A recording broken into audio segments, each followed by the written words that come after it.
Meaning of haversack. Haversack. Haversack.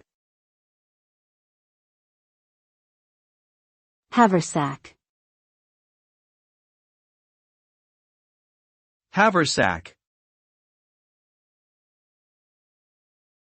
A haversack is a type of bag, typically made of cloth and worn over the shoulder, used for carrying provisions, especially by soldiers. The name comes from haver, an old Scottish word meaning oats, which were a common food carried by soldiers in these bags. Haversacks have been used throughout history, dating back to medieval times, and have been made in a variety of materials, including leather and canvas.